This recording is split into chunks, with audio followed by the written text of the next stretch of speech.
Hello everyone, welcome back to my YouTube channel Sinha tutorials. Today GK session में हम लोग अभी जीके के इम्पॉर्टेंट क्वेश्चन को पढ़ेंगे जो हमारे SSC exam point of view से बहुत ही इम्पॉर्टेंट है। ठीक है, एसएससी एग्ज़ाम के साथ ही जितने भी कॉम्पिटिटिव एग्ज़ाम्स हैं उन सारे के लिए क्वेश्चन इम्पॉर्टेंट है। ठीक है, तो चलिए स्टार्ट करते देखते हैं फर्स्ट क्वेश्चन कौन सा है। फर्स्ट क्वेश्चन है, आंध्र महिला सभा की संस्थापक कौन थी? आंध्र महिला सभा के संस्थापक कौन थी? Option A Pandita Ramabai, B Durgabai Deshmukh, सी गायत्री देवी या डी सरोजनी नायडू। तो इसका सही आंसर है ऑप्शन बी दुर्गाबाई देशमुख। ठीक है, चलिए इसका एनालिसिस कर लेते हैं क्या कुछ है इंपॉर्टेंट। दुर्गाबाई देशमुख आंध्र महिला सभा की संस्थापक थी। वह लोकप्रिय रूप से आयरन लेडी के रूप में जानी जाती थी। उन्होंने राष्ट्रवादियों की मदद से मद्रास में आंदोलन शुरू किया।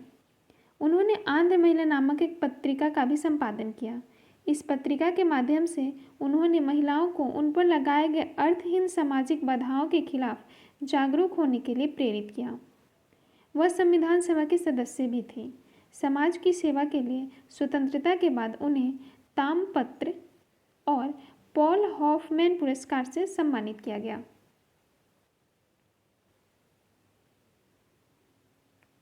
क्वेश्चन है, स्वामी विवेकानंद ने शिकागो के विश्व धर्म सम्मेलन को किस दिन संबोधित किया था? ऑप्शन है 11 सितंबर, बी 12 सितंबर, सी 13 सितंबर या डी 14 सितंबर।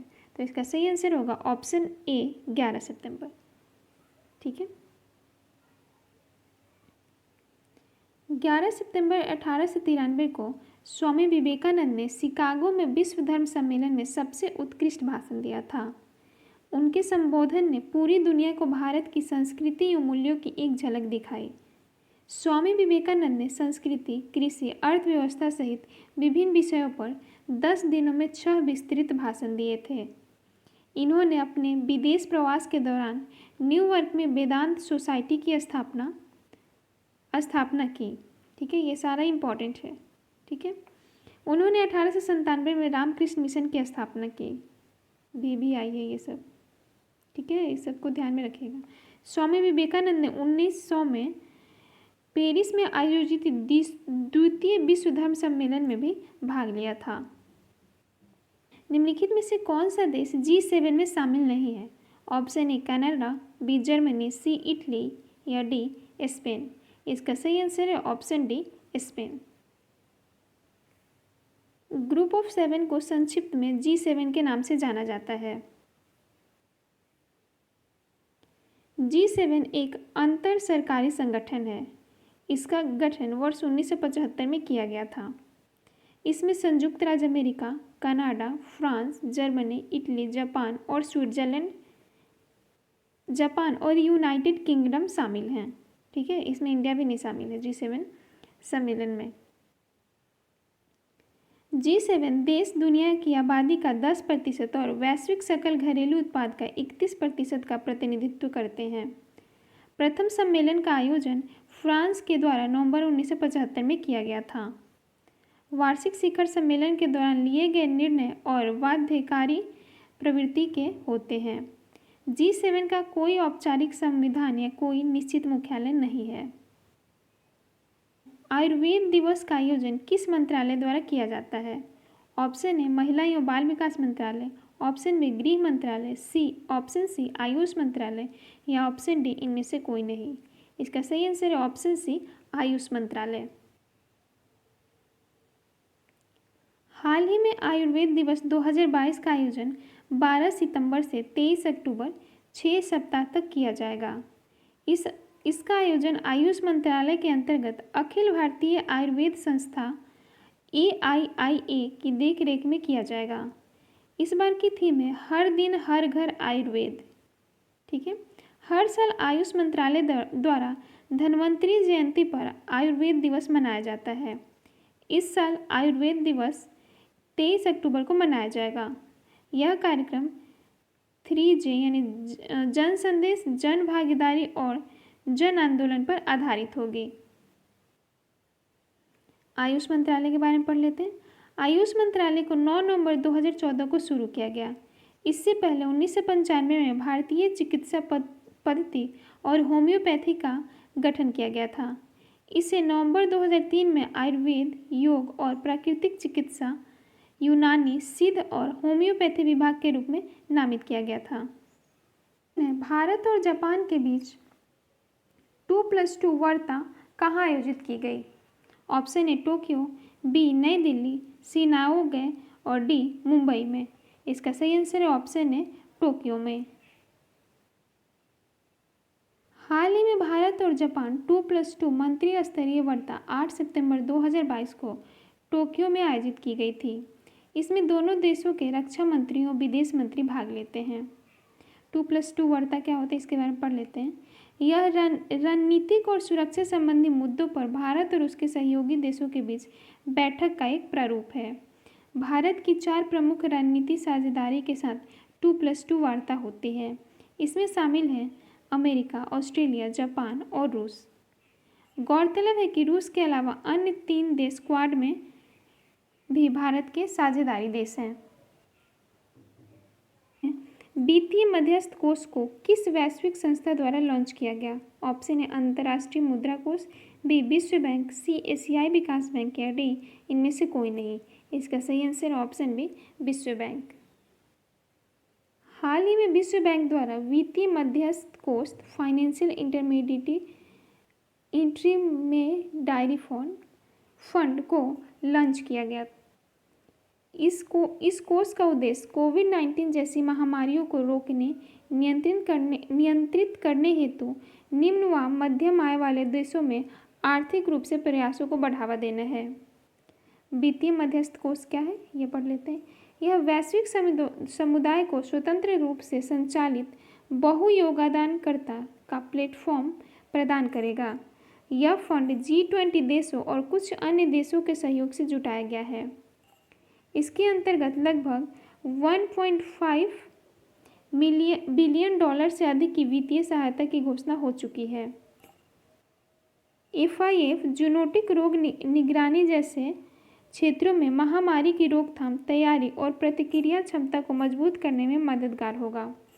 यह विश्व स्वास्थ्य संगठन WHO द्वारा समर्पित है। द ब्रोकन विंग्स पुस्तक किसने लिखी है? Option A Jhumpa Lahiri, option B Indira Gandhi, C Draupadi Murmu या डी सरोजनी नायडू। इसका सही आंसर है option D Sarojini Naidu. The broken wings 1915-16 में सरोजनी नायडू द्वारा लिखित पुस्तक है। इस पुस्तक में प्रेम, मृत्यु और भाग्य से संबंधित गीत शामिल हैं। सरोजनी नायडू के बारे में पढ़ लेते हैं। इनका जन्म 13 फरवरी 1879 को हैदराबाद में हुआ था। वह राजनीतिक कार्यकर्ता तथा कवयित्री थी। उन्हें लोकप्रिय रूप से भारत की कोकिला के रूप में जाना जाता है। उन्होंने गांधी जी के साथ दांडी मार्च में भाग लिया था। उन्होंने 1925 में कांग्रेस के कानपुर अधिवेशन की अध्यक्षता की। वह उत्तर प्रदेश राज्य की राज्यपाल बनने वाली पहली महिला थी। उनकी मृत्यु 2 मार्च 1949 को लखनऊ में हो गई। हाल ही में धन संशोधन निवारण अधिनियम के तहत अपीलीय न्यायाधिकरण के अध्यक्ष के रूप में किसे नियुक्त किया गया? न्यायमूर्ति राजेश बिंदल, न्यायमूर्ति M दुराईस्वामी, न्यायमूर्ति मुनीश्वर नाथ भंडारी या न्यायमूर्ति सतीश चंद्र शर्मा। इसका सही आंसर ऑप्शन सी न्यायमूर्ति मुनीश्वर नाथ भंडारी। इंपॉर्टेंट इसके बारे में। हाल ही में मद्रास उच्च न्यायालय के पूर्व मुख्य न्यायाधीश न्यायमूर्ति मुनीश्वर नाथ भंडारी को धन शोधन निवारण अधिनियम PMLA के अपीलीय न्यायाधिकरण के अध्यक्ष के रूप में नियुक्त किया गया। न्यायमूर्ति भंडारी बीते 12 सितंबर को सेवानिवृत्त हुए हैं।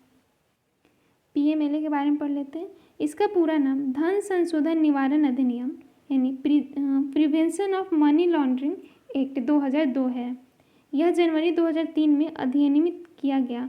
यह अधिनियम जुलाई 2005 से लागू हुआ। हाल ही में SCO शिखर सम्मेलन कहाँ आयोजित किया जाएगा? Option A Shanghai, B Samarkand, C नई दिल्ली या डी ताशकंद। इसका सही आंसर है ऑप्शन बी समरकंद। संघाई सहयोग संगठन SCO शिखर सम्मेलन में भाग लेने के लिए PM मोदी उज्बेकिस्तान के समरकंद जाएंगे। समरकंद कहाँ है? उज्बेकिस्तान में है। यह शिखर सम्मेलन 15 से 16 सितंबर के बीच आयोजित किया जाएगा। SCO शिखर सम्मेलन की अध्यक्षता अगले वर्ष के लिए सितंबर 2023 तक भारत को सौंपी जाएगी। संघाई सहयोग संगठन के बारे में पढ़ लेते हैं। इसकी स्थापना 2001 में संघाई में हुई थी। इस 8 सदस्य हैं। इसमें 8 सदस्य देश हैं। कौन कौन से? चीन, भारत, कजाकिस्तान, किर्गिस्तान, रूस, पाकिस्तान, तजाकिस्तान और उज्बेकिस्तान। ठीक है। ईरान, अफगानिस्तान, बेलारूस और मंगोलिया को पर्यवेक्षक राज्यों का दर्जा दिया गया है। यह संगठन मुख्य रूप से क्षेत्रीय सुरक्षा मुद्दों और विकास पर केंद्रित है। नेक्स्ट क्वेश्चन है, निम्न में से कौन सा किसी अभूतपूर्व घटना के बाद किसी कंपनी को होने वाले मुनाफे पर लगाए जाने वाला कर है? ऑप्शन है windfall tax, B corporate tax, C sales tax या डी कैपिटल गेन टैक्स। इसका सही आंसर ऑप्शन है विंडफॉल टैक्स।